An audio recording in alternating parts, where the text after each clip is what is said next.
ধর্ম খুব সংকটে আছে। আপনারা কালী ভক্ত হন আর কৃষ্ণ ভক্ত হন আর রাম ভক্ত হন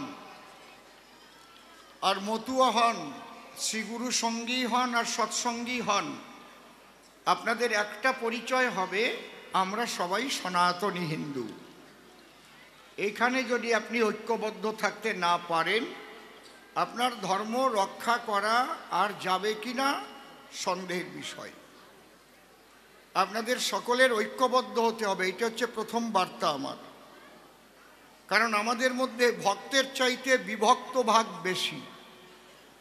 ও কালী ভক্ত, ও কৃষ্ণ ভক্ত, ও মতুয়া, এই যে আমাদের মধ্যে বিভক্ত, ও ব্রাহ্মণ, ও ক্ষত্রিয়, ও বৈশ্য, ও শূদ্র, এইভাবে মানুষকে আমরাই নিজেরা হিংসা করে করে মানুষকে ছোট করে দেখে দেখে আমরা কিন্তু দুর্বল হয়ে গেছি। এটা খেয়াল করুন। যেখানে এগুলো দেখবেন তাদের আপনারা মিষ্টি ভাষায় বলবেন এগুলো ছাড়ুন। শ্রী চৈতন্য মহাপ্রভু এসেছিলেন সবাইকে প্রেমের ডুরিতে আবদ্ধ করার জন্য, প্রেম দিয়ে জগৎকে বাঁধার জন্য। সেটা আপনারা ভুলে যাচ্ছেন কেন? তাই আমরা সবাই যে যার ভজন করি না কেন, ভজন ঠিক রাখেন। আমার গুরুদেব শ্রী শ্রী ভবা পাগলা বলতেন, ভাবিও একজন, রাখিও সবার মন। ভাবিও একজন, আপনার ভজনের ইষ্ট কে সেটা আমার শোনার দরকার নেই। মাঝে মাঝে ডিসকানেক্টেড হয়ে যাচ্ছে বড় বক্সে, হ্যাঁ, বড় বক্স মাঝে মাঝে ডিসকানেক্টেড হয়ে যাচ্ছে, লক্ষ্য করো। জয় রাধে। ভাবিও একজন, রাখিও সবার মন। তুমি কৃষ্ণ ভক্ত, কৃষ্ণ চরণেই আত্মসমর্পিত হও। তাই বলে কালী ভক্তকে হিংসা করো না, হরিচাঁদের ভক্তকে হিংসা করো না।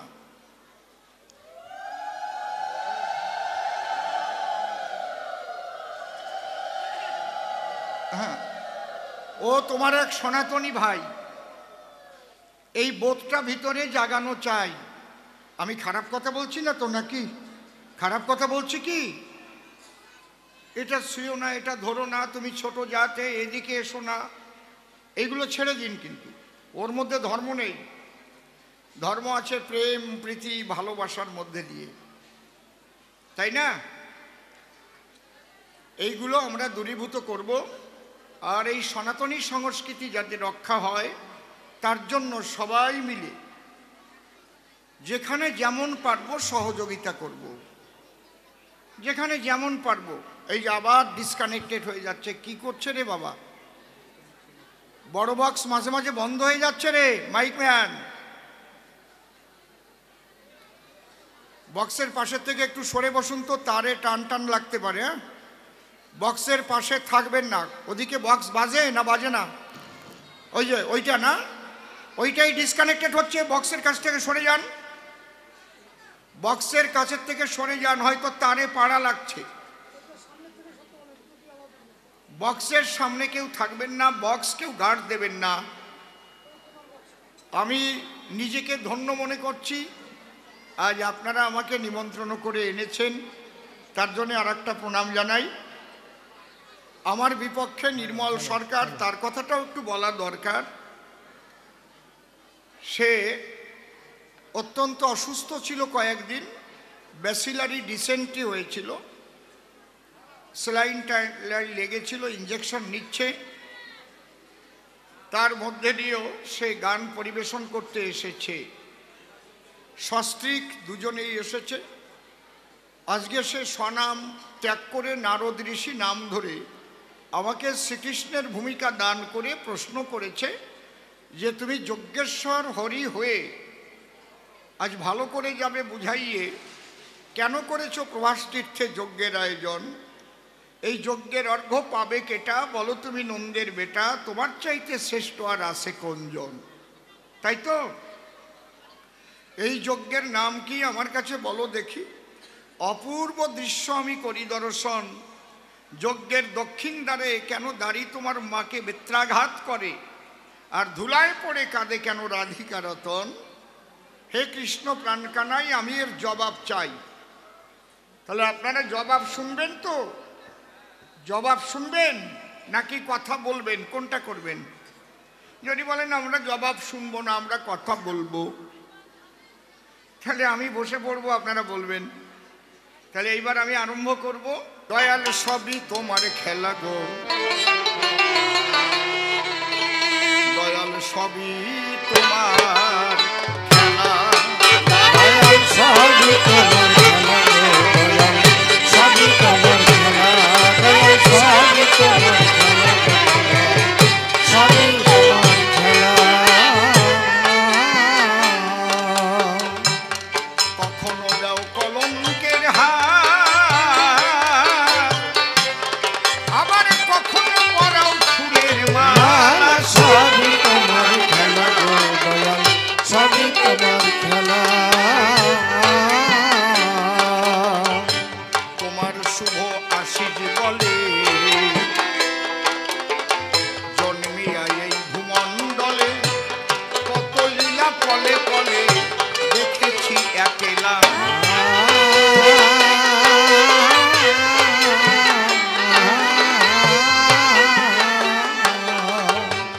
সরসাটের মরণ দিয়ে খুললে ঘরের তালা,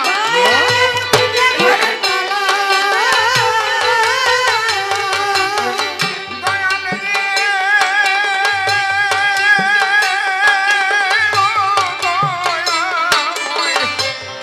সরসাটের মরণ দিয়ে খুললে ঘরের তালা,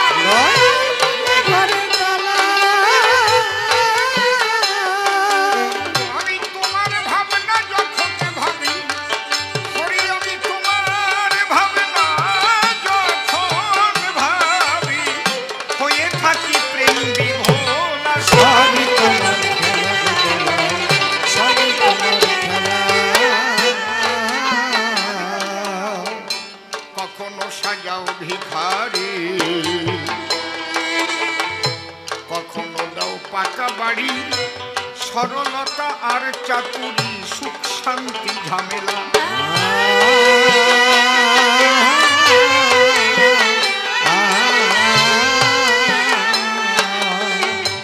কখনো হয় সোনার মোহর, ধরলে মাটির ঢেলা,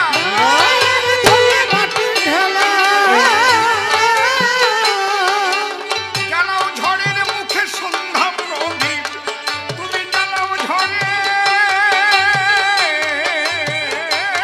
মুখে সন্ধ্যা প্রদীপ, সাগরেতে ভাসাও ভেলা। সবই তোমার খেলা গো, দয়াল সবই তোমার খেলা। দেখায় অধরের হাসি,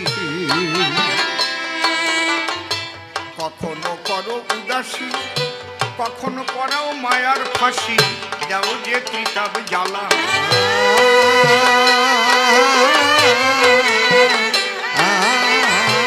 অসীম বলে মিলাইয়েছ এই ভালো মন্দের মেলা,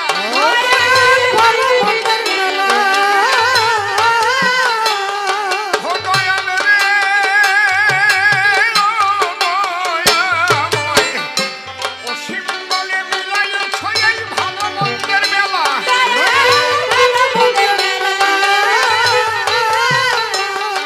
তোমার যা ইচ্ছা তাই করতে পারো, হরি তোমার যা ইচ্ছা তাই করতে পারো, ঠাই দিও ওই চরণটা। সবই তোমার খেলা জয় গো, গৌর হরি বল, সবই তোমার হরি বল, খেলা, হরি বল। সবই তোমার খেলা গো, দয়াল সবই তোমার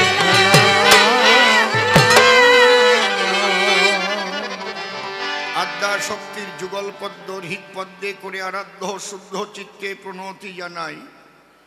সাধুগুরু বৈষ্ণব হেরি আর যত পুরুষ নারী আমার ভক্তিপূর্ণ প্রণাম গ্রহণ করিবেন সবাই। মানুষকে প্রণাম দিলে সে প্রণাম ঈশ্বরে মিলে, সর্বশাস্ত্রে তাহার প্রমাণ পাই। কবি চণ্ডীদাস যিনি উচ্চকণ্ঠে বলেছেন, তিনি সবার উপর মানুষ, সত্য তাহার উপর নাই। স্বামী বিবেকানন্দ একই কথাই দিয়েছেন আনন্দ, উচ্চকণ্ঠে ঘোষণা করেছেন বিশ্ব চরাচর, বহুরূপে সম্মুখে তোমার ছাড়ি কোথা খুঁজিছ ঈশ্বর, জীবে প্রেম করে যেই জন সেই জন সেবিছে ঈশ্বর। ঠাকুর ভবা পাগলা আসি বাজাইলেন মিলনবাসী, বললেন সবার পাশাপাশি আমি মানুষ ভালোবাসি, আমি মানুষ ভালোবাসি, কোনো তীর্থের নাই প্রয়োজন গয়া গঙ্গা কাশী, আমি মানুষ ভালোবাসি। মানুষকে যে ভালোবাসে ঈশ্বর থাকে তার পাশে, ওই যে ব্রজের কৃষ্ণ হাতে নিয়ে বাসি। তাই মানুষের চরণ লক্ষ্য করে প্রণাম করি বারে বারে। আপনাদের আশীর্বাদ পেলে পরে আমারও মুখে ফুটবে মধুর হাসি। যাজ্ঞে এ কথা এই পর্যন্ত থাকবে, আজ্ঞে এবার গাইতে হবে কবি গান। আমার বিপক্ষের কবি যিনি নাম ধরিয়া নারদ মুনি আমাকে ইদানি করেছে কৃষ্ণ ভগবান। আমার কাছে বলুন দেখি আমি কৃষ্ণের ভূমিকায় দাঁড়াতে পারি নাকি? এটা তো প্রভু সম্ভব নয়। তথাপি কবিগান গাইতে গেলে যে ভূমিকায় যখন ফেলে সেই ভূমিকায় না গেলে কাব্যের অসম্মান হয়। এই জন্যে গাইবার তরে কবিগান আমি কিন্তু সাজব কৃষ্ণ ভগবান। আগেই কৃষ্ণের যুগল চরণ করিনু বন্দন। হে কৃষ্ণ কমলাক্ষী, তোমাকে দেখার মতো আমায় দেও নাই আখি, আমি তোমাকে দূর থেকে ডাকি হে শ্রী মধুসূদন। তুমি কৃপা করে বসো আমার হৃদয়ে মন্দিরে, তোমার কথা আমার অধরে তুমি নিজে এসে করিও কীর্তন। এই যে দাঁড়াই আমরা কথা বলি, আমাদের এই ছন্দগুলি এগুলো মুখস্থ করে আসা ছন্দ নয়। বসে শোনেন ভক্তবৃন্দ, এগুলো তাৎক্ষণিকভাবে কাব্য ছন্দ। এই জন্য ভক্তরা পায় আনন্দ আর আমাদের চারণ কবি আখ্যা দেয়। এই কবি আছে দুই প্রকার, কাণ্ড বড় চমৎকার। চারণ কবিদের মধ্যে দাঁড়িয়ে বলি সভা সান্নিধ্যে দুই রকমের কবি পাওয়া যায়। আমি টেনে বলি সেই প্রসঙ্গে। একটা হচ্ছে কবি আছে ঢং আছে পশ্চিমবঙ্গে, আর একটা পূর্ববঙ্গীয় ঢঙের কবি, যেটা আমাদের পরিচয়। পশ্চিমবঙ্গীয় ঢঙের কবি যারা, এই পাঁচালী বলে না তারা, তাদের ভাবধারা, তারা কীর্তনাঙ্গিকে এই কবিগান পরিবেশন করে সর্বদাই। তাদের সঙ্গেও ঢুলি আসে, দাঁড়াইয়ে তালে তালে নাচে আর সুন্দর করে বাজায়। তাই আরে দিরি না না না না দিরি না না না না দিরি না না না না না না দিরি না না না না দিরি না না না না দিরি না না না না না না, এইরকম সুর ধরে তারা কিন্তু এই গান পরিবেশন করে। এই যে আমরা পাঁচালী বলছি কবিতায় ছন্দে ছন্দে, আসরে এই অঙ্গটুকু ওই কবিগানের মধ্যে নাই। তবুও তারা খুবই ভালো, তারা মানুষের আনন্দ জোগালো, আমি তাদের শ্রদ্ধায় জানাই। এইবার স্বনাম পরিহরি, কৃষ্ণকে স্মরণ করি। আমি সেই কৃষ্ণের ভূমিকায় হলাম দণ্ডায়মান। নারদ মুনির জবাব দিতে বাসনা আছে আমার চিতে, এই বাচ্চাগুলো কাদের সাথে, এদের ঠান্ডা করেন না কেন? যতদিন থাকে বাচ্চা ওদের মনটা থাকে খুবই সাচ্চা। ওরা কি বোঝে এখানে হচ্ছে কবি গান? ওরা মনে মনে ভাবে তাই অসীম দাদুকে দেখতে যায়। হ্যাঁ, ওই যে মোবাইলের মধ্যে শোনে গান, মোবাইলের মধ্যে গান শুনে ওই টান বাড়ে মনে মনে। যখন মা বলে ওদের সন্নিধানে অসীম সরকার বাঞ্ঝেটিয়াই দেবে দর্শন, ওরা ডাক দিয়ে বলে তাই আমিও কিন্তু যেতে চাই, অসীম দাদুকে একটু করব দর্শন। আপনারা কথা লবেন, বাচ্চাগুলোকে একটু শান্ত করে রাখবেন, চুপ করে বসে থাকো তোমরা কয়জন, ঠিক আছে? করি মানা, দাঁত যেন কখনো বের হয় না। হ্যাঁ, বুঝলে, একদম ওই দাঁত বেরিয়ে গেল।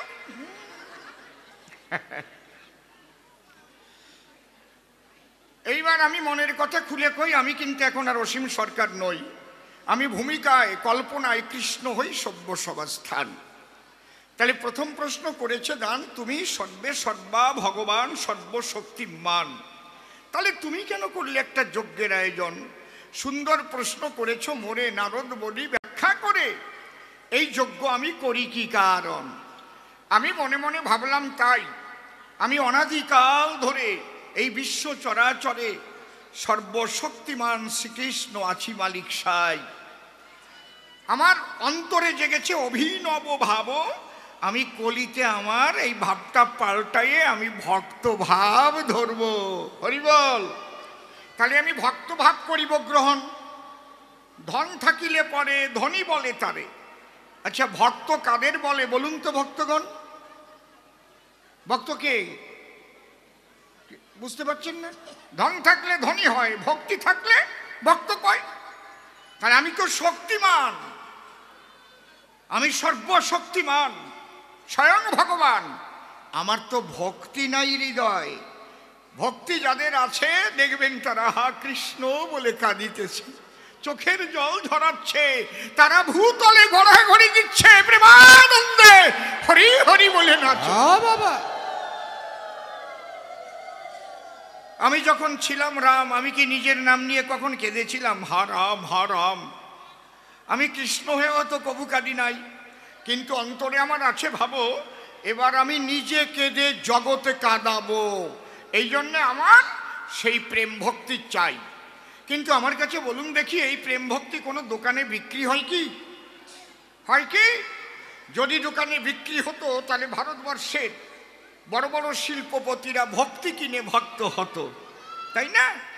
তাহলে একমাত্র সেই ভক্তি থাকে কোন জায়গায়? ভক্তির আশ্রয় হচ্ছে ভক্তের হৃদয়। এই জন্য আমি দয়াল হরি আজকে প্রভাস তীর্থে ভক্ত মিলন যজ্ঞ করি। এটা প্রভাস তীর্থে হয় বলে এটাকে প্রভাস যজ্ঞ বলা হয়। ওহ কি যন্ত্রণা রে!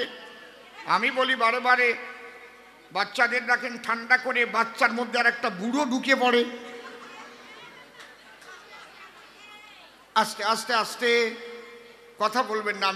আমি কিন্তু না প্রথম হোমিওপ্যাথি ডোজ দিই, এতে কাজ না হলে অ্যালোপ্যাথ দেই, তাতে কাজ না হলে অপারেশন চালাই।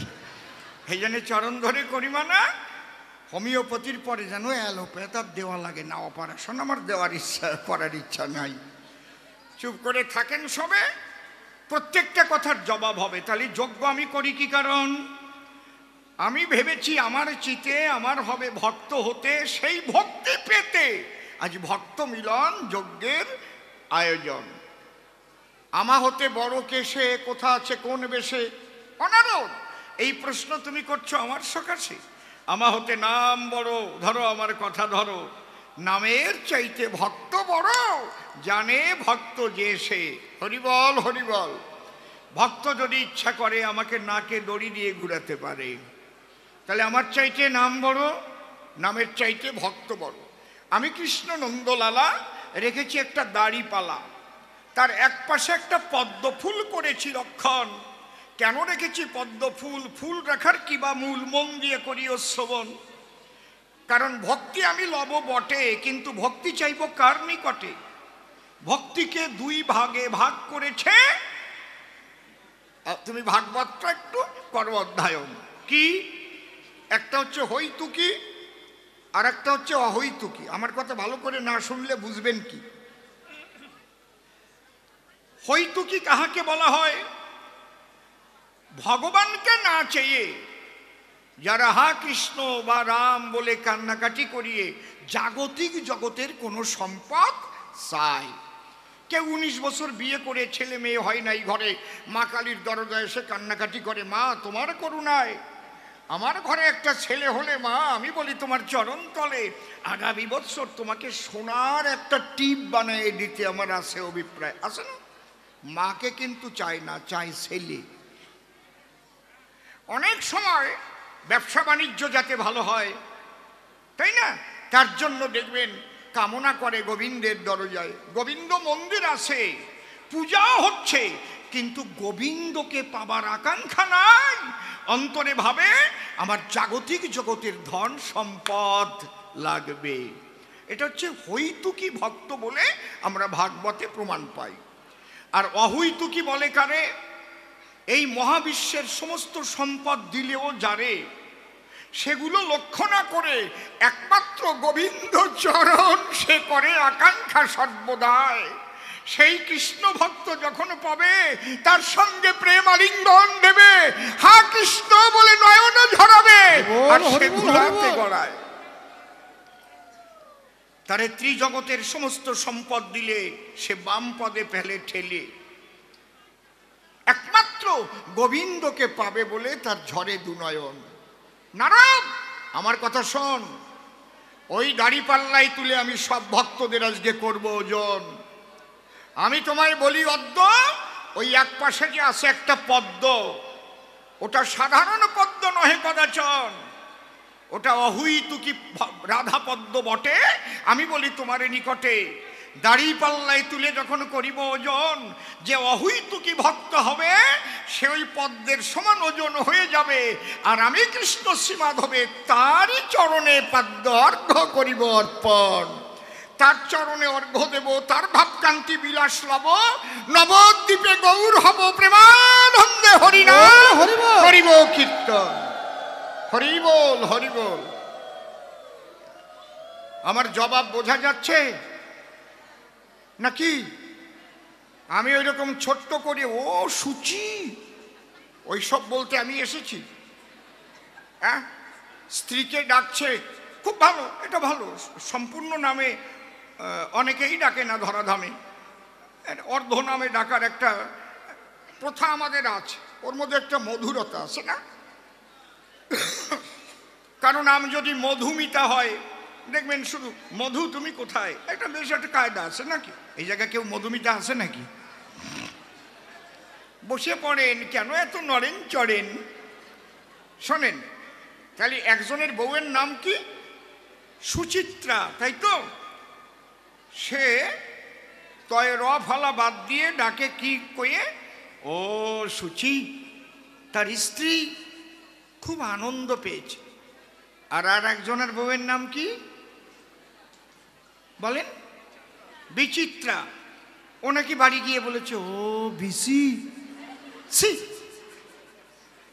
কেন বিবাদ দিয়ে ডাকতে পারতো না? শুনছো চিত্রা, বলতে পারতো না? তাহলে এটা তোর বুদ্ধির ভুল, জাটার বাড়ি খাওয়ার মূল। হ্যাঁ, কায়দা আছে। আমার কাছে বলুন দেখি, বুদ্ধি থাকলে ঝাঁটার বাড়ি খেত কি? যদি বিবাদ দিয়ে শুধু চিত্রা বলতো, তাহলে কি স্ত্রী ওকে ঝাঁটা দিয়ে মারতো?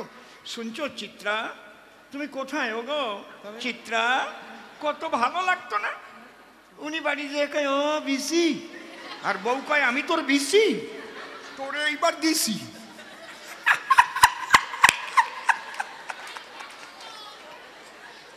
আমার না এইসব বাজে কথা ভালো লাগে না, আমার লজ্জা করে সত্যি। আমার হাসেন তো, আমার না কাশও আসে না। কি বিশ্রী কথা না? কারণ কেউ নিজের স্ত্রীকে ওইভাবে ডাকে? হ্যাঁ, বোকা ছাড়া। চিত্রা বললে কত ভালো হতো, তাহলে কি ঝাঁটার বাড়ি খেত? এই জন্য আমাদের সনাতনী শাস্ত্রে লেখা আছে, কি লেখা আছে? বুদ্ধির যস্য বলং তস্য নির্বুদ্ধিস্য কুত বলং। যেখানে বুদ্ধি সেখানেই বল, আর যেখানে বুদ্ধি নাই সেখানে দুর্বল। হ্যাঁ, কায়দা আছে। আপনারাও কথা লবেন, সংসার করবেন একটু বুদ্ধির দ্বারাই করবেন। হ্যাঁ, বুদ্ধিহীন হয়ে গেলে তখন কিন্তু ঝাঁটা তোলে, যখন গিয়ে বউরে বিসি বলে। আমার শুধু হাসি পায়, আমি বাঁচি না লজ্জায়। কেউ কাউরে বউরে কোনোদিন বিসি কয়, আরে বাবা রে, মরছি তো আমি।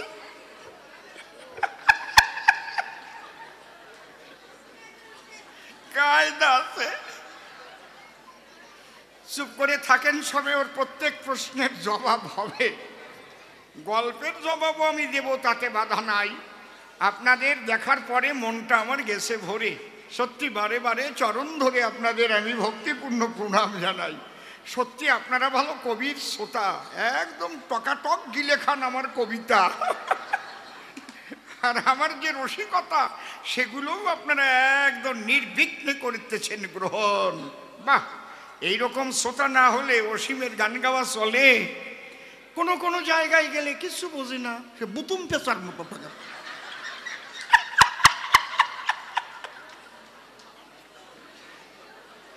সত্যি এই জায়গায় একদিন কবি গান না হয়ে যদি 2 দিন হতো, তাহলে আরো বেশি আনন্দ হতো। কি ঠিক কিনা? গৌর হরি বল। কায়দা আছে গোড়াই। চুপ করে থাকেন সবে, প্রত্যেকটার জবাব হবে। তাহলে যজ্ঞ আমি করি কি কারণ? আমি কৃষ্ণ জগতে পিতে, বাসনা জেগেছে ভক্তি পেতে, তাই ওজন করে দাড়ি পালাতে অহুইতুকি ভক্ত আমি করব নির্বাচন। অহৈতুকী ভক্ত হবে যেবা, আমার অর্ঘ্য পাবে সেবা।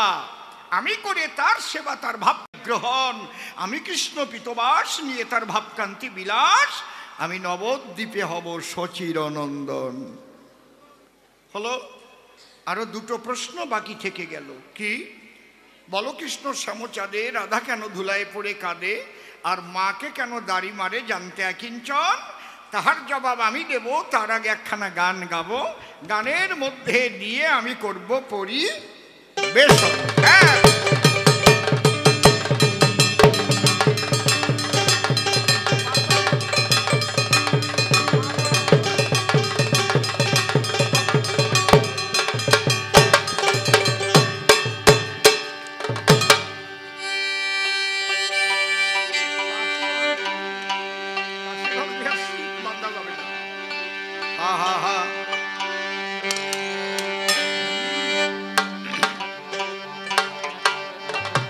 শুধু ধনে থাকিলে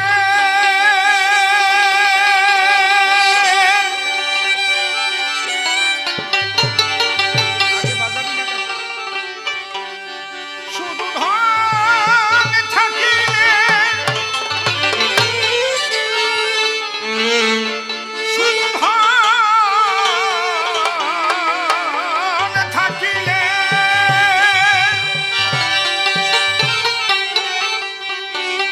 শুধু ধনে থাকিলে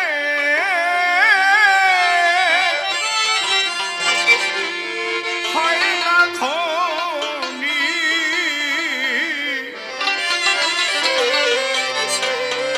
কৃষ্ণ ধন যার নাই হিয়ায়।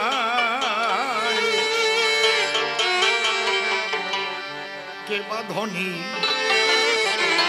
আরে কে বা গরিব, বোঝা বড়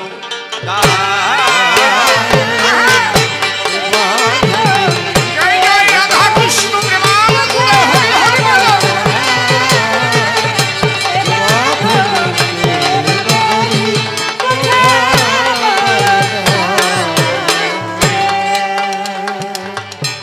শুধু ধনে থাকিলে হয় না ধনী, ধন থাকিলে হয় না ধনী, ধনে থাকিলে হয় না ধনী, কৃষ্ণ ধন যার নাই হিয়ায়।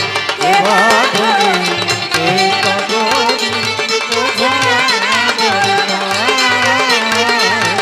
কে বা ধনী, কে বা গরিব, বোঝা বড় দায়। ধন আছে তিন প্রকার, কাণ্ড বড় চমৎকার। একটা হচ্ছে পার্থিব ধন, টাকা পয়সা বিষয় বাড়ি, যেগুলোর প্রাচুর্য থাকলে আমরা তাকে ধনী বলে নির্বাচন করি। বিত্তশালী তাকে আমরা বলি, তাই না? কিন্তু এই ধন কেউ সঙ্গে নিয়ে যেতে পারে না, কেউ নিতে পারে না। আলেকজান্ডার তিনি মৃত্যুর পূর্বে তার সঙ্গীদের বললেন, দেখো আমি মরে গেলে মা, বসো মা, আমার মৃতদেহ যারা আমাকে চিকিৎসা করেছে,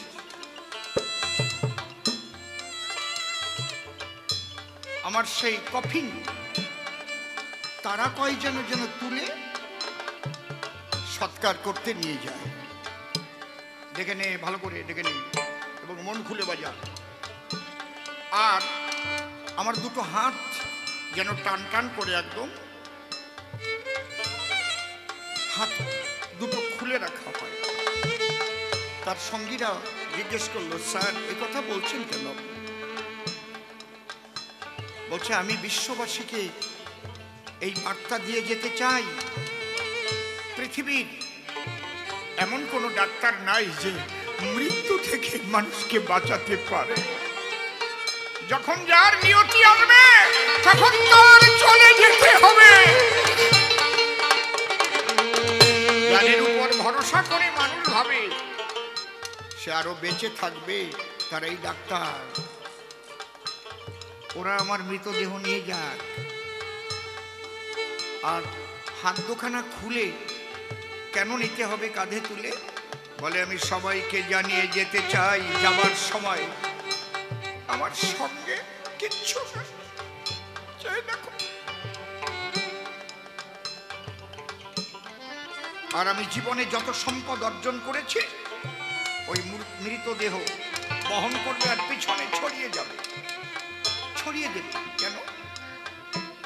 আমি সবাইকে বুঝতে চাই এই অর্থ উপার্জনের জন্য মানুষ কত দুর্নীতিগ্রস্ত হয়, কুপথে ধায়, কিন্তু এই অর্থ কারো সাথের সাথী নয়। তাই মানুষ যেন সুপথে চলে।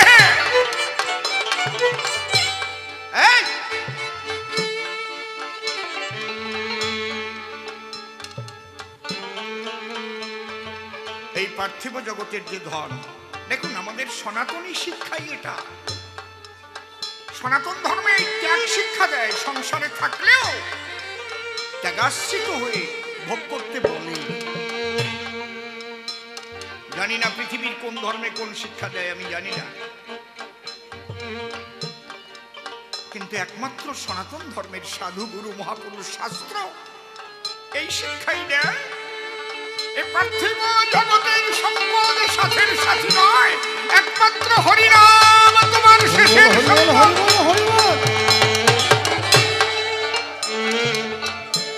হিংসা ত্যাগ করো, মনটাকে শান্ত করো, মানুষকে ভালোবাসো, সকলের মঙ্গল কামনা করো।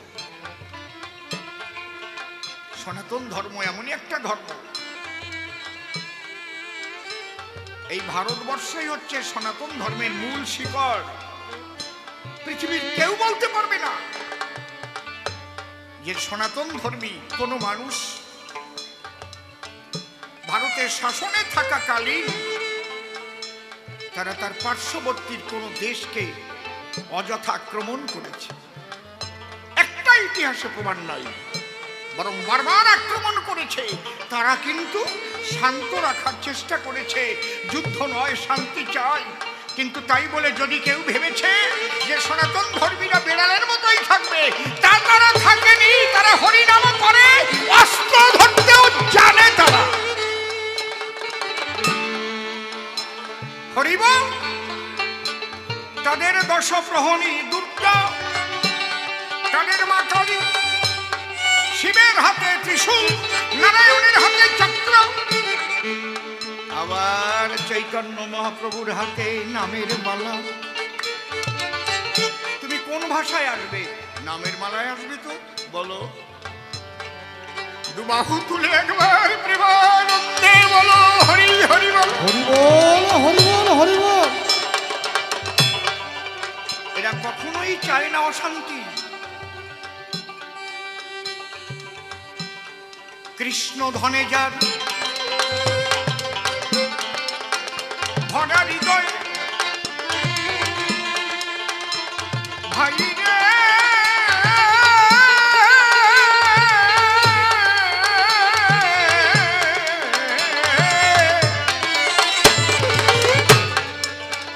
সে যে বড় ধনী,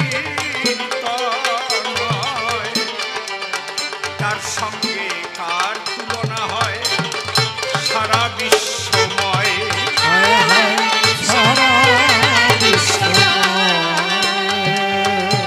তাহলে একটা ধন পার্থিব ধন, আর একটা ধন বিদ্যা ধন। তিনটে ধনের কথা। জাগতিক জগতে চলতে গেলে শিক্ষা লাভ করতে হয়। শ্রী ঠাকুর রামকৃষ্ণদেব তিনি নিরক্ষর ছিলেন, কও লিখতে পারতেন না, কিন্তু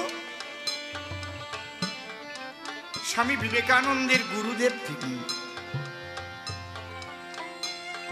যেহেতু স্বামী বিবেকানন্দ বিএ পাস ছিলেন, তাই তিনি আমেরিকায় বিশ্ব ধর্ম সম্মেলনে যোগ দিতে পেরেছিলেন।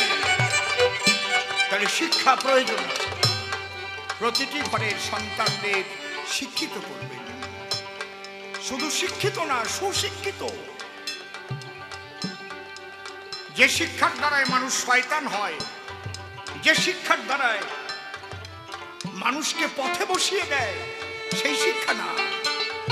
যে শিক্ষার দ্বারায় মানুষকে রাজপথে দাঁড়িয়ে কাঁদায়, সেই শিক্ষা না, সুশিক্ষা। এই জন্য মা সরস্বতীর রং সাদা, বাহন রাজহাঁস। যে সুশিক্ষিত হবে তার হৃদয় হবে শ্বেত, শুভ্র, সাদা হবে। ঈশ্বরচন্দ্র বিদ্যাসাগর, ভোলা ভালা মানুষ বিদ্যাসাগর, তার স্বভাব হবে রাজহংসের ন্যায়। যার নাম রাজহংস, সে গ্রহণ করে ক্ষীরের অংশ, জলীয় অংশ বর্জন করে দেয়।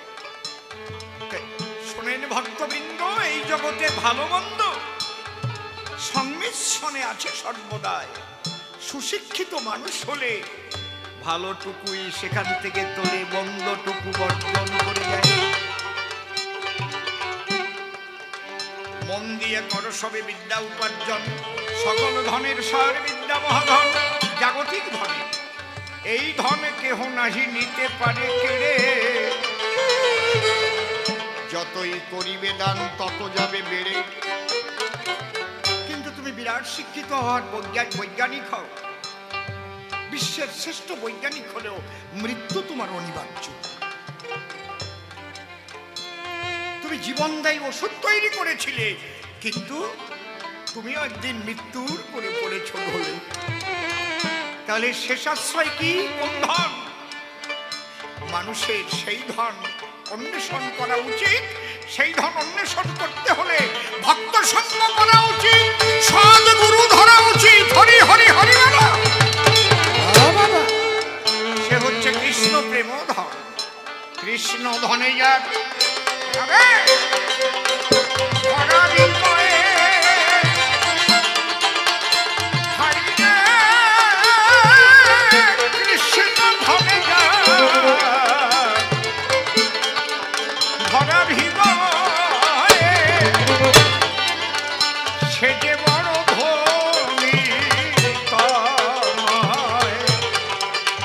যার সঙ্গে কার তুলনা হয় সারা বিশ্বময়। হায় হায় সারা বিশ্বময়, সে যে প্রেম সাগরে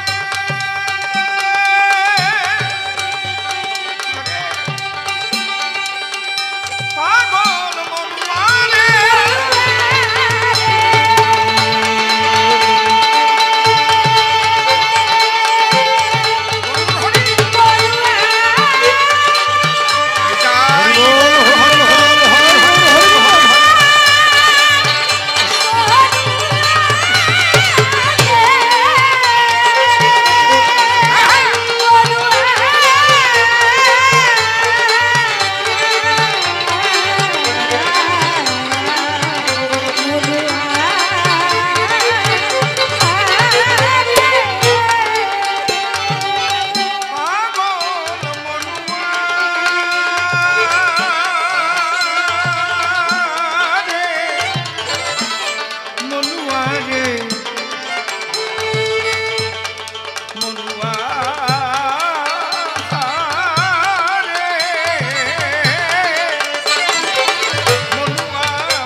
তখন কেমন মজা হবে ভস্মময়।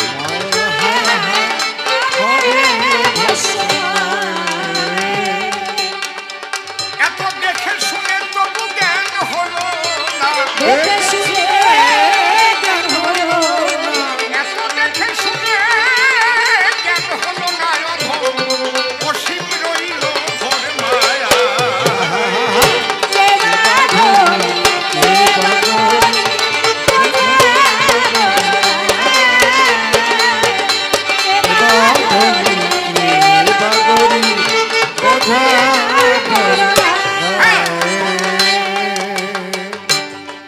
যে প্রশ্নগুলো করেছিল আপনাদের কাছে এখনো দুটো প্রশ্নের জবাব দিতে বাকি আছে। কেন মাকে দাঁড়ে মানে, রাধা কেন ধুলায় পড়ে কাঁদে, পরিষ্কার জবাব দেব আমি কালা চাঁদে।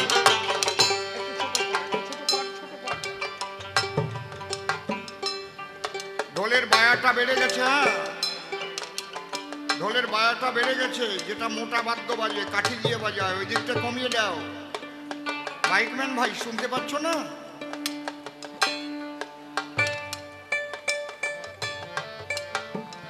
এই মা সত্য যুগে ছিলেন দেবাহুতি। মুনি ঋষিরা যজ্ঞ করেছিলেন, যাকে ব্রহ্মযজ্ঞ বলে। এই যজ্ঞ করেছিলেন নৈমিষের জঙ্গলে, যাকে বলে নৈমিষারণ্য। কিন্তু আগেই সেখানে করেছে ঘোষণা, সেখানে ব্রহ্মজ্ঞানী না হলে যেতে পারবে না। কিন্তু একটা বিপর্যয় ঘটে গেল, ওখানে একজন নারীর প্রয়োজন। যজ্ঞবেদী সাজাতে, পরিষ্কার পরিচ্ছন্ন করতে একজন মা হলে ভালো হয়। সব কাজ পুরুষের জন্য নয়। অনেক পুরুষের মধ্যেও মেয়েলি স্বভাবজাত, নারীদের স্বভাবজাত পুরুষ দেখা যায়, কিন্তু ঋষিদের মধ্যে তো আর তা নাই। দেখবেন একদম মেয়েদের মধ্যে হাঁটে চলে, ভালো আছিস, কেমন আছিস গো, পুরুষ মানুষ কিন্তু কথা বলে মেয়েদের মধ্যে। আমি এই তো রান্না করে চলে এলাম জানিস। আচ্ছা না, এরকম কায়দা আছে। তৃতীয় লিঙ্গেরও না, আবার নারীও না, পুরুষের সবই আছে, কিন্তু চলন বলন দেখবেন কি বাবা, আছে না এরকম?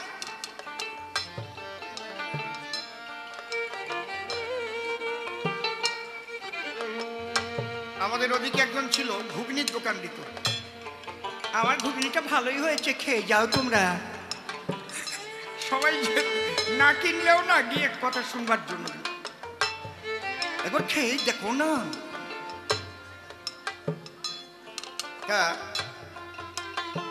একজন নারীর প্রয়োজন, সে যেন ব্রহ্মজ্ঞ মহিষী মহিলা হয়। কোথায় পাওয়া যায়? উতঙ্ক ঋষি সবার কাছে করছে আলোচনা। এমন একজন মা কিন্তু আমার আছে সেনা, তার নাম দেবাহুতি গো। ও সে কপিলেরই জননী। চলো সেই মাকে আমরা নিমন্ত্রণ করে আনি। কপিল জননী দেবাহুতি। একটা কথা শুনে যান, এই পৃথিবী সৃষ্টি হওয়ার পরে আপনারা কোনো ধর্মমতের মধ্যে পাবেন না মা এবং সন্তানের ভেতরে ব্রহ্মতত্ত্ব আলোচনা হয়েছিল, এবং যার দ্বারা একটা গ্রন্থ তৈরি হয়েছে, যে গ্রন্থটার নাম হচ্ছে কপিল সাংখ্য। এবং শ্রীকৃষ্ণ যে গীতা বলেছিলেন অর্জুনের কাছে কুরুক্ষেত্র সমরে, ওই সাংখ্য তত্ত্ব বলেছিলেন বলেই দ্বিতীয় অধ্যায়ের নাম সাংখ্য যোগ। প্রথম অধ্যায় বিষাদ যোগ, দ্বিতীয় অধ্যায় সাংখ্য যোগ। মুনি ঋষি একত্তরে যখন মায়ের কাছে গেল, মায়ের কাছে গিয়ে তাদের আবদার জানাল। দেবাহুতি তরিত গতি সান্মার্জনা নিয়ে হাতে সেবা কার্য চলিল, করিতে চলল মুনির সাথে। কিন্তু একটা ঘটনা ঘটে গেল, তাতে কি? স্বয়ং শিব ঠাকুর চিন্তা করে গো, দেখি কেমন হয়েছে ব্রহ্মজ্ঞান। পরীক্ষা করতে কুকুর হলো ভোলা না তিসার। কুকুরেরও মূর্তি ধরে গো, গিয়ে ওই যজ্ঞ বেদির ধারে চুপটি করে শিব ঠাকুর অমনি শুয়ে পড়ে। মা দেবাহুতি সান্মার্জনা মানে ঝাঁটা, ঝাঁটা নিয়ে গো, একটু দেখে নাও বাবা। পরিষ্কার করতে গেল, কুকুর কিন্তু চুপটি করে সেখানে শুয়েছিল। দেবাহুতি পরিষ্কার করিতে করিতে কুকুরের নিকটে যায়। ওকে সরে যাবার জন্য যখন বারে বারে কয়, কুকুর তো সরে না। একই যেমন তেমন কুকুর নাকি স্বয়ং শিব বিরূপাক্ষী কুকুর মূর্তি করেছে ধারণ। এসেছে তো পরীক্ষা করার তরে, ও যদি কথায় যায় সরে, কি করে পরীক্ষা করবে পাগলা পঞ্চানন? কুকুর যখন সরে না মোটে, দেবাহুতি প্রধান নেতা হলো, ছাকা দিয়ে কুকুরের পিঠে তখন 3টি বাড়ি দিল। বাড়ি খেয়ে ত্রিপুরারি গো নিজ মূর্তি ধরে। শিব তখন ডেকে বলে ওই দেবাহুতির ধারে, ওমা মা বল, তুই ব্রহ্মজ্ঞানী হলে আমাকে ঝাঁটা তুলে বাড়ি দিলি কেন?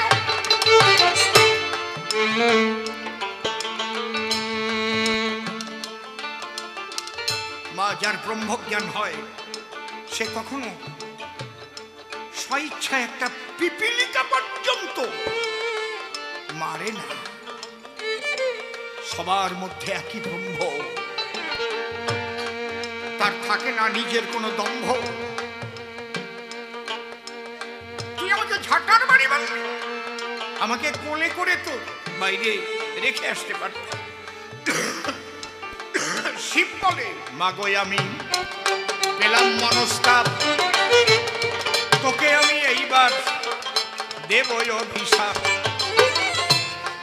তোর সৎকর্মের বলে ভগবান তোর কোলের ছেলে হবে, কিন্তু একদিন দাড়ির হাতে তোর বাড়ি খেতে হবে। সেই ভগবান যেদিন করিবে যজ্ঞের আয়োজন, সেই যজ্ঞ দেখতে দাঁড়ে তখন দিবি দর্শন। তুই গোপাল গোপাল বলে চিৎকার করবি গো, দাড়ি বুঝিতে না পেরে তোর পিঠে 3টি আঘাত দেবে বেত্র ধরে। এই ঝাঁটার বাড়ি বেতের বাড়িতে সেদিন কাটাকাটি হবে। এই অভিশাপের জন্ম বাড়ি কহিলাম কে সবে। আমি আমার মাকে নিয়ে স্বয়ং কমলাক্ষী, মাথার পরে আসন দিয়ে তারে যত্ন ভরে রাখি। অভিশাপ শিব করেছিল তাই 3টি বাড়ি খেলো। আমার মা বলে আমার মাথার উপরে আশ্রয় পেল। এই যে আরেক প্রশ্নের জবাব দিলাম, আর একটাই আছে বাকি। কেন ধুলায় পড়ে কান্দিতেছে স্বয়ং বিধুমুখী? খুব ভালো প্রশ্ন করেছো, এই প্রশ্নের মধ্যে সব জবাব আছে। ঐশ্বর্যর মাধুর্য, দুটো দেশ, দুটো রাজ্য, দুটো ভাবের আবেশ।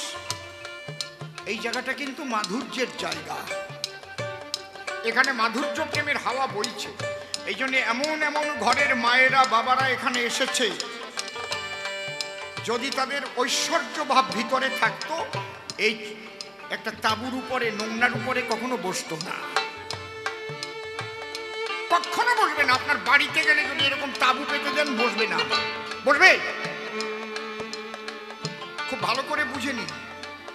কেন? এখানে মাধুর্য প্রেমের বাতাস বইছে, একাকার হয়ে গেছে।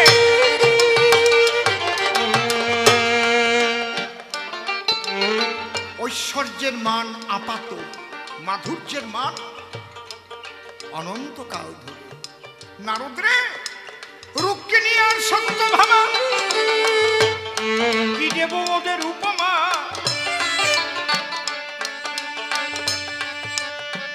বললাম না, ওরা দুজন মাধুর্য প্রেমের নায়িকা, নায়িকা।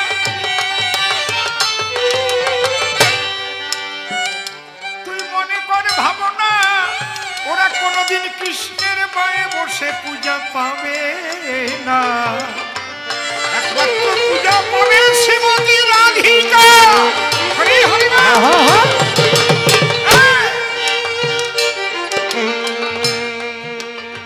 যেহেতু রাধারানী মাধুর্য প্রেম ও শিরোমণি, হা কৃষ্ণ বলে ধুলায় গড়ায়।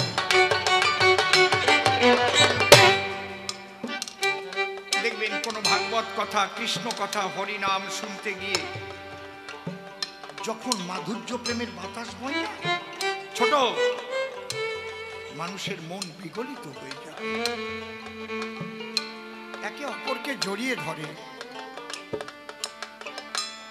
ধুলায় পড়ে ঘোরাঘুরি যায়, চোখের জলে ভাসে, বাহ্যিক জ্ঞান শূন্য হয়ে যায়। এটাই হচ্ছে রাধারানীর করুণা। আমি তো ওই ভক্তি কামনা করি গো, আমি যে ওই ভক্তি কামনা করি, সেই ভক্তিতে পরিপূর্ণ আমার প্রেমময়ী রাই কিশোরী। একবার প্রেমানন্দ বলো, হরি হরি হরি।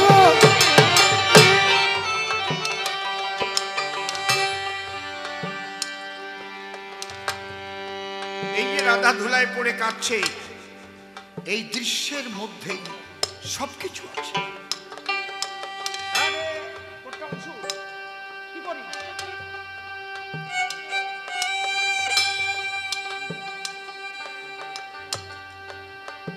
জিলন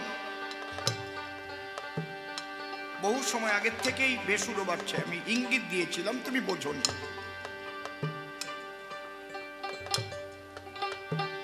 চামড়া, তার, এগুলো সুর নড়েই যাবে, কিচ্ছু করেন নেই, কিছুক্ষণ পর পর দেখতেই হবে। আবহাওয়ার পরিবর্তন হচ্ছে, চামড়ার উপরে বসানো আছে না, চামড়াটা ঢিল হচ্ছে, এটাই নিয়ম। তাহলে রাধারানী মাধুর্য প্রেমের শিরোমণি। এই জন্য বৃন্দাবনে যারা ব্রজগোপী তারা কি বলে? রাধে রাধে রাধে রাধে রাধে রাধে রাধে রাধে জয় শ্রী রাধে জয় শ্রী রাধে রাধে রাধে জয় শ্রী রাধে রাধে রাধে রাধে রাধে জয় শ্রী রাধে রাধে রাধে উলুধ্বনি হরিধ্বনি রাধে রাধে রাধে রাধে জয় শ্রী রাধে রাধে রাধে জয় শ্রী রাধে রাধে রাধে রাধে রাধে জয় শ্রী রাধে রাধে রাধে জয় শ্রী রাধে রাধে রাধে রাধে বলো জয় রাধে রাধে রাধে রাধে রাধে বলো জয় রাধে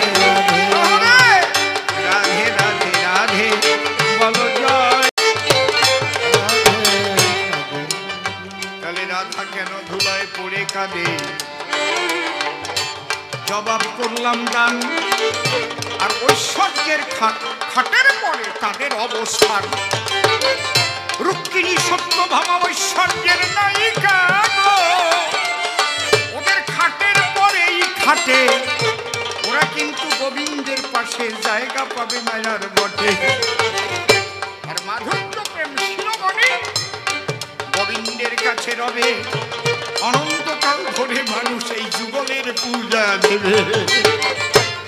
যুগল ভজন শিখাইতে গো আমি সেই প্রেম ভক্তি লব, নবদ্বীপে গিয়ে সেই যুগল ভজন শিখাবো। হরিবলা তে কারণে মধুসূদনে করেছি আজ যজ্ঞের আয়োজন।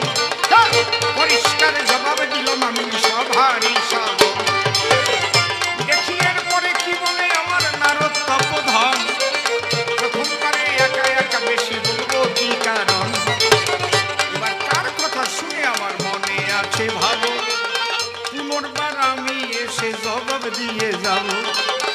দুইবারে শেষ হবে নয় আমাদের কবি গান, ও আবার নূতন নূতন প্রশ্ন করবে গান। আমি আবার দ্বিতীয়বার সভাকে আসিব, ওর জবাব দিয়ে ওকে আবার ডাক দিয়ে নেব। দুইজন মুখোমুখি বাঁধিবে লড়াই, শেষ পর্যন্ত থাকবেন আপনারা সবাই। এইবার একটা কথা আছে শোনেন দিয়ে মন, কমিটি বারে বারে করেছে নিবেদন, আপনাদের সহযোগিতায় হয় অনুষ্ঠান, যে যা পারেন ভিক্ষা স্বরূপ করে যাবেন দান। অসীম সরকার দাঁড়াইয়ে মন্দিরের জন্য ভিক্ষা চাই, কে কি দেবেন তাড়াতাড়ি দিয়ে যাবেন ভাই। সবাইকে উঠতে হবে না, কর্তৃপক্ষ যারা থালা কিংবা ঝোলা নিয়ে কাছে যাবে তারা। বড় বড় টাকা যদি দেবার ইচ্ছা হয় এসে সে দিতে পারেন আমার এ সভায়। আর চরণ ধরে আমি করে দেই মানা, দয়া করে খুচরা পয়সা কেউ দিতে যাবেন না। একটু গোবিন্দকে আমার মাকে ভালোবাসলে পরে একটু নোট টোট দেবে না সে পকেটের ভিতরে। এইটুকু নিবেদন করি বারে বারে, কর্তৃপক্ষ কোথায় আসেন আসেন না আসলে। আমার হাতে দেবার মতো থাকলে কোনো জন তাড়াতাড়ি দিয়ে যান করি নিবেদন। এই মা ভালোবেসে 50 টাকা দিল, না না প্রণাম দেওয়া চলবে না বলি সভা চলো।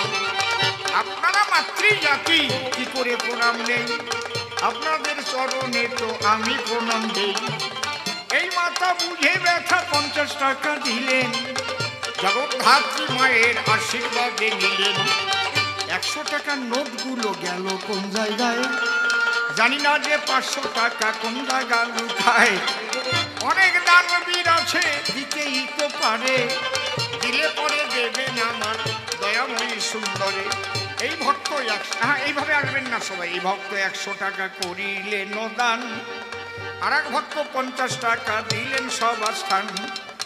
এই মাথা বুঝে ব্যথা 20 টাকা দিল, আর কেউ এভাবে আসবেন না সভ্য সভা তলো। তাহলে যে যা দেবে মনে ভাববে ওই জায়গায় একটু যাই, ওখানে গিয়ে যদি একটু চরণ ছোঁয়া পাই। ওই সব আর চলিবে না, কর্তৃপক্ষ লবেন, তাড়াতাড়ি ভিতরে গিয়ে ভিক্ষা করিবেন। চলে যান ভিতরে আপনারা গিয়ে সকলের ধারে, যান না সমাদরে ভিক্ষা আসেন করে। আপনারা উলুধ্বনি করেন সবাস্থান, আমাদের চলতে থাকবে এই কবিগান। ওই যে থালা আছে মাগো দেবেন থালার পরে, এই মাথায় 100 টাকা দিলেন আমার করে। 100 টাকা হাতে পেলাম আনন্দে ভেসে যাই, 500 টাকার নোট কি বাবা কারো কাছে নাই। একখানা দিলেই তো অনেক হয়ে যেত, এই জন্য বারে বারে বলি যে সতত। আমার কথা আপনি এবার নিয়ে যাবেন তুলে, কয় টাকা নিয়েছেন মা বলুন সভা তলে। ওখানে তো নিয়ে যাবেন গৃহস্বামী যিনি, ওইটা দেখে দেখে আনন্দ পাবেন তিনি। আস্তে বলার সঙ্গে সঙ্গে আমার ওই মা 200 টাকা আর আমার এই ভক্ত বাবা 500 টাকা দিয়েছেন। জোরে জোরে উলুধ্বনি। বাহ আমার কথার মান রাখিল যারা সবাই এসে নিবেদন করি আমি জগদ্ধাত্রীর পাশে। মঙ্গল দায়িনী তুমি মঙ্গল করে দিও, কোথায় তুমি আছো মধুসূদন কৃষ্ণ প্রিয়। সকলের মঙ্গল কামনা যে করি, প্রেমানন্দে উলুধ্বনি বলুন হরি হরি উলুধ্বনি হরি ধ্বনি করুণে সভায়। এই ভক্ত 100 টাকা হাতে এনে দেয়। আচ্ছা 500 টাকার নোট যখন একখানা পাই, 1000 টাকা দেবার মতো কি কেউ আর নাই? থাকলে পরে দিয়ে আমার লাগতো কত ভালো, টাকা পেলে আরো কত জ্বলবে প্রেমের আলো। দেখেন না এখনো মন্দির অসম্পূর্ণ রয়, অনেক টাকার দরকার আছে শোনেন মহাশয়। কত টাকা কত ভাবে হয়ে যাবে ব্যয়, টাকা করি বিষয় বাড়ি সাথের সাথী নয়। এই মাত্র 50 টাকা করে গেলেন দান, কৃপা যেন করেন আমার কৃষ্ণ ভগবান। তাড়াতাড়ি সবার কাছে আপনারা চলে যান, সবাই মিলে প্রাণ খুলে করিবে প্রদান। সবাই তো ভাবিছে আমাদের কাছে এলে আমরা দিয়ে দেব ওই ভিক্ষার থালে। উঠে উঠে দিতে গেলে আসর ভেঙে যাবে, অন্তরে অন্তরে তাই দেখলাম আমি ভেবে। এইদিকে থেকে গেছে একজন দেখা যায়, এত সোটায় একজন গেলে বলুন যে কি হয়। আরো 2-4 জন ভিতরে এবার ঢুকে যান, সবাই চেয়ে আসে কিন্তু করবে বলে গান। আপনাদের নেগলিজেন্সিতে কম পড়ে যাবে, পেতে হলে সবার কাছে উদয় হতে হবে। সবার কাছে থালা নিয়ে ভিক্ষা করার পরে আসেন না আপনারা একটুখানি ঘুরে। আর মা 50 টাকা দিল আবার খাই, সকলের তরে মঙ্গল কামনা জানাই। এরপরে নারদ ঋষি সভাতে আসিবে, দেখবেন আবার ওই দিশি কইয়ে কত যে হাসাবে। তবে নারদ তোমায় পুনর্বারে করে দিলাম মানা, বউকে দিশি টিসি আর কিন্তু বললো না। বড় আদরের ধন স্ত্রী বলি তোমার কাছাকাছি, কোন বলত তারে গিয়ে কইছে বলো দিশি। তারে টেনে আমার দেখি মনে আসে ভাবো, মানুষের সামনে আমি ক্ষমা যে চাওয়াবো। জীবনে স্ত্রীকে আর বলবে না সে দিছি, সেই শিক্ষা কত জন্যে আমি আগে দিছি। তার চাইতে চিন্তা করিয়ে ডাকবে ঘনে ঘন, স্ত্রীর অন্তরে হবে আনন্দ বর্ধন। আমি কিন্তু বাজে গল্প একটাও বলি নাই, কৃষ্ণ কথা বলিয়াছি সভ্য সবার ঠাই নাকি। তবু একটু মাঝে মাঝে হাসি যে তামাশা করিয়াছি দিয়ে আমার মুখের মধুর ভাষা। আপনারা মানুষ দেখেন কি আনন্দ পায়, হেসে কুটি কুটি হয়েছে সভায়। কেমন আর বেশি কথা বলিবারে যাব, প্রথমবারের ভাব আমি ক্ষান্ত করে দেব। যাক চলে বেশি বলে নাই প্রয়োজন, আমার মতো ভাব আমি করব সমাপন। যেভাবে প্রশ্নপত্র করেছিল গান, ভাব বুঝে সভা মাঝে দিলাম সমাধান। নারদ ডেকে বলেছিল সর্বশক্তিমান, তুমি করো যোগ্য করো দাও সমাধান। শক্তিমান হতে পারি মনে আছে ভাবো, ভক্তিমান হবার জন্য ভক্ত ধুলি নেব। এইবার ভক্ত হয়ে আমি যাব নদিয়ায়, এই তো মনে মনে গোপন অভিপ্রায়। সেই জন্য ভক্ত মিলন যোগ্য আমি করি, যজ্ঞেশ্বর যদিও আমি স্বয়ং হরি। এই যে দেখো আমি রেখেছি দাড়ি পালা, কেন রাখলাম বলেছে সভ্য সভা চলা। ওর মধ্যে রেখেছি আমি নীলপদ্ম, ওর এক পাশে আছে প্রস্ফুটিত পদ্ম। পদ্মের সমানে যে ওজন বটে হবে, সেই কিন্তু আমার পদ্ম অর্ঘ পাবে। তার ভাব কান্তি বিলাস আমি নিজে হব, গৌর হয়ে প্রেমানন্দে কৃষ্ণ নাম গাবো। একা করে ধরে ধরে দিয়েছি সমাধান, বারে বারে এক কথা বলতে যাবো কেন, আর কেন বেশি কথা বলিবারে যাই, তারে বেশি বলে আমার আর প্রয়োজন নাই। এদিকে আছে যারা ভক্তগণ, বন্দনা করে যাই সবার চরণ। ভক্তগণ যদি আমায় আশীর্বাদ করে, তবে অসত্য ভাব আমার চলে যাবে দূরে। মায়েদের কাছে শক্তি ভিক্ষা চাই, ওই শক্তি আর তো কারো কাছে নাই। ওই যে শিকা লক্ষুষকে দিল, এই রামচন্দ্রকে পরাজিত করিল, সেই শক্তি আমাকে একটু করবেন দান। যারা মাতৃজাতি আছেন সভ্য সমাজস্থান, আপনাদের চরণধুলি যদি আমি পাই, ধন্য হব বটে মিথ্যা বলি নাই। প্রথমবারের ভাব আমার ক্ষান্ত হয়ে গেল। জয় জয় রাধা কৃষ্ণ নিতাই গৌর নাম সীতা মাতা পিতা হরিচা।